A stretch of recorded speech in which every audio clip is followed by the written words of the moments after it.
Masood Zakaria was once one of Australia's most wanted fugitives, a man whose name became synonymous with Sydney's bloody gangland wars, including the feud between the Alameddine crime clan and the Hamzi family, a conflict that left multiple men dead and the city gripped by a wave of tit-for-tat shootings.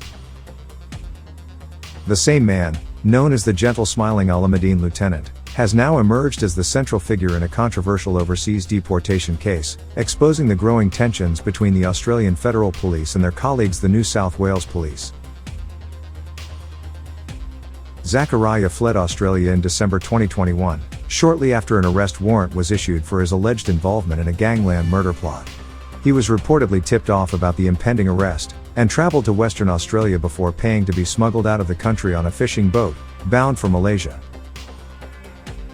After slipping out of the country to avoid arrest, he resurfaced in Turkey, where his presence posed a serious challenge for Australian law enforcement. Bringing him home was never going to be simple. Turkey does not easily extradite foreign nationals in criminal matters, and the prospect of a formal extradition treaty being applied was slim to none. That left the Australian Federal Police with limited options. They could either pursue an Interpol red notice, which would flag him for possible arrest abroad but offered no guarantee of return. Or they could pressure Turkish authorities to remove him on immigration grounds, a path that was swifter but legally gloomier. In January 2023, Zakaria's luck ran out when Turkish police swept him up in a major operation targeting organized crime. At the time of his arrest, Turkish authorities established that he was living in Bodrum, a port city on the southwestern coast of Turkey. Turkish special forces conducted raids on multiple locations, capturing him along with several associates during the operation. He had entered Turkey using a false Moldovan passport, and after his arrest, he was transferred to an immigration detention center in Ankara, where he remained until his deportation to Australia in December 2023. The arrest was celebrated in Australia at first, but behind the scenes it triggered a race against time. Because Turkey had not detained him at Australia's request and there was no automatic right to have him handed over. Legally, Turkish authorities could have deported him to any country of his choosing, or even allowed him to remain while his status was challenged in court. Recognizing the risk of losing their chance, the AFP scrambled. They worked with Turkish migration authorities to cancel his Australian passport, a move that prevented him from being deported elsewhere and ensured he remained in custody while Canberra pressed for his return. After months of back and forth and with the help from AFP's Ankara office, Australia got its wish. In December 2023, Zakaria was quietly placed on a chartered Airbus, and flown back under heavy guard. His lawyers claim that just the chartered flight costed Australian taxpayers more than $1 million, a figure that clarifies how far the government was willing to go to bring him home. Yet his return has since unleashed a storm of legal controversy that threatens to overturn the entire prosecution. At the center of the dispute is the question of legality. Zakaria's legal team argues that the AFP deliberately bypassed proper extradition channels, knowing that extradition from Turkey was unlikely to succeed. Instead, the Australian authorities exerted diplomatic pressure on Turkey to deport him under immigration law. The problem is that at the time of his removal he was still actively appealing his deportation in the Turkish courts. That appeal was not dismissed until February 2024, more than 2 months after Zakaria had already landed in Sydney and been formally charged. This means his deportation was unlawful and carried out in violation of both Turkish law and international legal standards.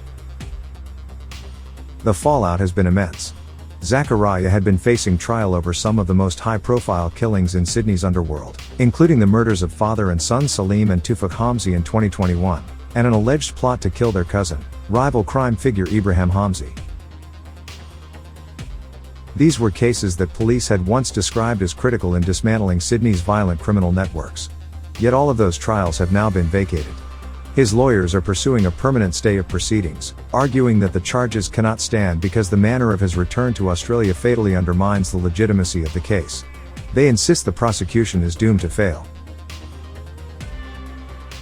Reports also reveal that the AFP was carefully weighing two options regarding the operation. The first option was to inform New South Wales Police about the charter flight and try to share the estimated costs, which would have involved cooperation and coordination with the state force. The second option was to keep the state's police completely in the dark, allowing the AFP to maintain full control over the operation, and also on the information released to the public. The AFP was particularly concerned that sharing details with their state colleagues could carry a high risk of leaks to the media, which might compromise the operation or undermine the agency's handling of such a high-profile case. By keeping NSW Police out of the loop and covering the full cost of the charter flight themselves, the AFP ensured they could manage the narrative without interference. This decision underscores just how strained and fragile the relationship has become between Australia's two largest law enforcement agencies, highlighting a lack of trust and coordination that has persisted despite years of working together on major investigations. Reports further suggest that the secrecy and unilateral approach were motivated by the AFP's desire to control the story entirely. They wanted to be the agency in charge of the public messaging, lead press conferences, and take full credit for the successful return of one of Australia's most wanted fugitives. This move effectively positioned the AFP as the leading authority in handling complex international operations, sending a clear message about their capabilities and influence in managing high-stakes law enforcement tasks. If the courts side with Zakaria, the consequences could be extraordinary. He could walk free from Goulburn's Supermax, one of Australia's most secure prisons, despite facing accusations of some of the most notorious crimes in the nation's recent memory, including murder, conspiracy, and organized crime offences. Such a decision would not only affect him personally but could also send shockwaves across the Australian justice system, particularly in cases involving suspects deported from Turkey or other countries. Legal experts warn that it could raise serious questions about whether shortcuts, diplomatic pressures, or other irregularities were used in these transfers, potentially undermining the integrity of multiple high-profile prosecutions. What began as a single man's deportation now threatens to unsettle numerous cases and place law enforcement agencies under intense scrutiny. Authorities, however, continue to maintain that Zakaria's removal from Turkey was lawful and conducted strictly according to established protocols, intended to ensure he faced justice in Australia. The AFP has insisted that every step was taken with proper regard for the law, and that their actions were motivated purely by operational necessity and public safety concerns. Zakaria's legal team tells a very different story. They argue that evidence points to a bypassing of proper extradition procedures, heavy-handed diplomatic maneuvering, and a deliberate effort to fast-track his deportation while his appeal in Turkey was still pending. Lawyers contend that the AFP's actions may amount to an abusive process, undermining not just his prosecution, but potentially casting doubt on other cases where deportation was used as a tool to return alleged criminals to Australia.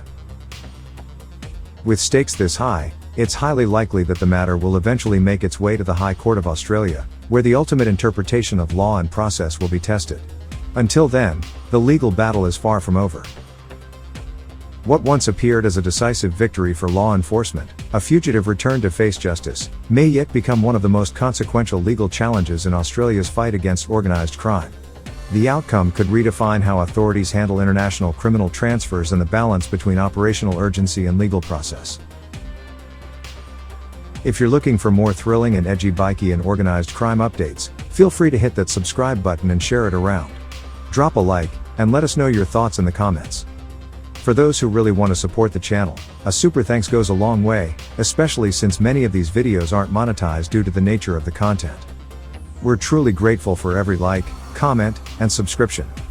Stay tuned, stay curious, stay awesome, and take care. Wu-Tang.